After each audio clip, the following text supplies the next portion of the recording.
guys, I'm Zoe, and today I'm filling in for Fisher. We're going to read chapter 11 and 12 of The Big Game by Tim Green. Crenshaw had blue eyes and a short haircut style with gel. He stroked his goatee, which is no more than a thin beginnings of a bird nest. Now we get to know each other. You're not going to make me lay down on the couch and have me tell you about my mother? Danny had seen shrinks on TV. Crenshaw's face became serious. Do you want to tell me anything about your mother? No. Fine. Crenshaw leaned toward him. Is there anything you'd like to tell me? Danny snorted softly. I'm fine. So, Danny made a zero with his thumb and forefinger and looked through the hole at the counselor. Crenshaw was unfazed by Danny's refusal. He leaned back and sat watching and smiling. Danny put down his zero and smiled back until he got annoyed. This is what you do. You sit and stare. I'm happy to do whatever you like. This is your time. Would you like to go to my office? Why? Crenshaw shrugged and looked around. It's a little less sterile. I've got some games. Games? Danny wrinkled his face. What, like Chutes and Ladders, hungry hippos? No, but I could get those if that's what you want, Crenshaw said it with a straight face. I bloodied someone's face, Danny said, wanting to provoke him. You think I play baby games? I prefer Rummikub or Yahtzee, but I'm happy to do whatever. Great, Danny stood up. Whatever is, I go to the library and you play. What'd you say? Rummikub or Kamatzi? Whatever floats your boat. Sound good? Crenshaw stood up. He walked past Danny and opened the door as the principal began announcements. Come on, we'll go to my office. I thought he said whatever. Danny followed him into the hall, feeling free already. Whatever, together.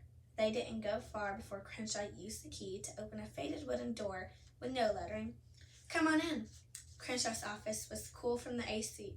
It had one shaded window and a fish tank on top of the bookshelf. Along one wall was that couch Danny expected. But in the corner opposite Crenshaw's desk was a table with two chairs. A plastic chess set showed a game in its midpoint. On the shelves beside it were other games Danny didn't recognize. Board games were for kids. No Xbox?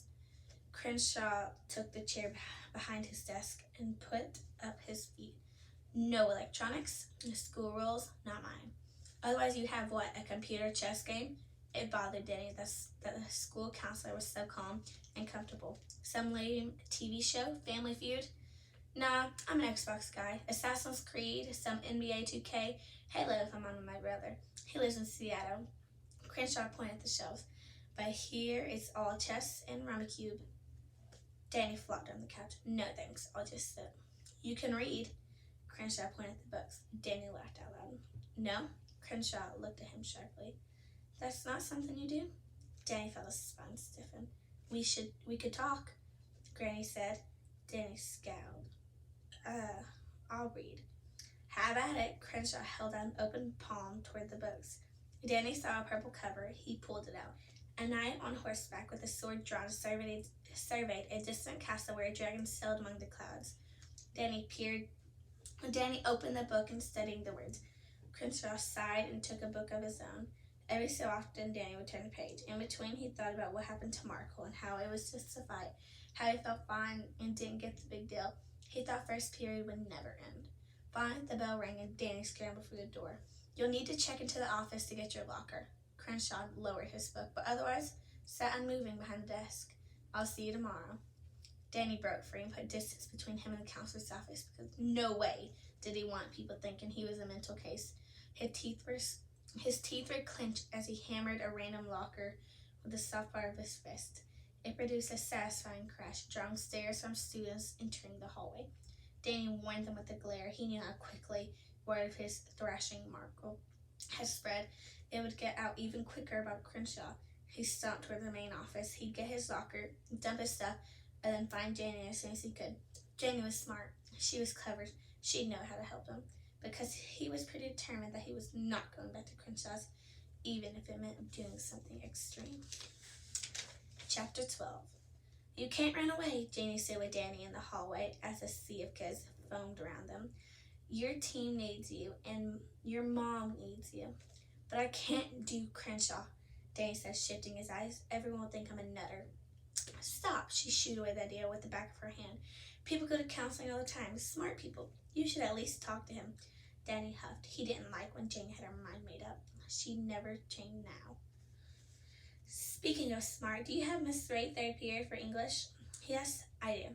She moved the schedule from her bag and they compared classes. They were together in English, history, lunch, and gym. I heard she's got a crutch. Janie shrugged. Janie shrugged. Danny shrugged. I don't know. It's different. I like different. She bumped him with her shoulder. That's why I like you. I'm not so different, Danny muttered, but his chest swelled with pride. Her face turned serious. Talk to the counselor. It might be good. No one will think anything. Shh, everyone knows about your dad and the fight. You think they know Mr. Trufant is making me do this? Yes, but maybe it'll help. Help what? Danny felt his nostrils flare. I don't need any stupid help. Danny, she said softly as she studied him with a sad look.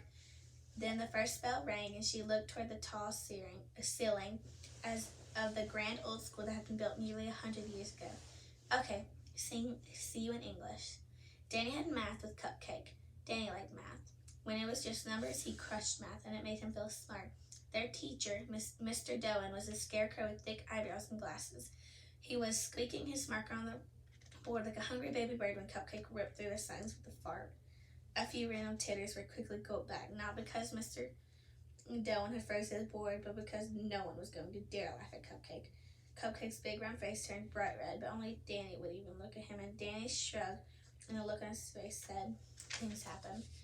Mr. Doan must have seen Danny because he had turned around and said no. And now he said, Mr. Owens, do you need to use the bathroom? And that got everyone laughing, even Cupcake, especially when Danny went along with a straight face. No, sir. That sent people off their seats because students all knew it was Cupcake's mom. Mr. Doan sniffed the air. Good night! The teacher scrambled for the window and flung it open so he could breathe. Danny sat like a scolded angel, staring straight ahead and biting his cheek to avoid grinning amid the roar of laughter. Things finally settled down and Mr. Doan got back to the board. When he asked Danny to come up and demonstrate the division of fractions he'd been teaching, it seemed like a punishment, but Danny turned it into a show by jotting the answer on the board as fast as Mr. Doan could write the numbers. When the bell rang, Danny wasn't surprised to hear the teacher call his name. Cupcake gave Danny a look of apology on his way out the door. Danny stood at attention beside the teacher's desk. Mr. Doan pushed his glasses up to his nose. You know your math, Mr. Owens, now. If we could get you to exhibit the same proficiency with your manners, you and I might have a fine time this year. I'm sorry, Mr. Doan, but it wasn't me, Danny said, flashing a smile. I just don't want to rat someone out. Ah, I see, Mr. Doan stared at Danny, looking for the truth and finding it. Well, do me a favor then, and tell whoever did it to excuse themselves to the bathroom next time so I don't have to make a federal case of it. I will, sir. The first bell rang and kids began streaming into the class from the hallway. Danny looked up at the sound. Can I go? Yes, of course, and that was a good job at the board, Mr. Owens. Danny hurried to English. He was on the opposite side of the school. He was 3 doors down when the second bell rang. He took off and nearly knocked over the teacher as he hustled through the door. She staggered sideways and caught herself in the metal crutch fastened to her left arm. Oh my gosh, I'm sorry. Danny couldn't keep his eyes from drinking in the teacher's crooked leg and her skin-tight jeans. When he met her, they were aflame. Miss Ray was dark-haired and pretty with a big dark brown eyes. Her shoulders were square and strong beneath a black silk blouse. You're late, Mr. Owens, ma'am. Danny Owens. Sit down, Mr. Owens. Yes, ma'am. The teacher turned her back on him and delivered the rest of her papers to Janie, who sat in the last seat of the front row. Janie saved the seat behind her for Danny. He slipped into the desk and took a stapled grip of papers from Janie and passed the rest back. Mrs. Ray stood behind her desk now with her back as straight as her leg was crooked. There are 50 questions, multiple choice. You have 20 minutes to answer them. Danny's hand went up. Wait, what? A pretest, Mr. Owens. Miss Ray spoke with the authority of a football coach. To glean what you know and don't know. You know that if you'd been on time, but we can talk more after school. After? Yes, and detention for being late. We have a lot of material to cover this year, and being late won't get it done. The teacher scowled at her wristwatch. Ready? Go. Danny sat blinking at her, but she paid him no mind. Instead, she took a seat at her desk and opened a book. Danny swallowed the lump in his throat and glanced around. He had that awful twist in his gut as he looked down at the page. The room was silent, and with 26 kids that bent over the desk, quickly circling their answers.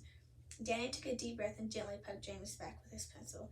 He sighed with relief as she pushed her test to the upper left corner of her desk and went where he could clearly see the answers.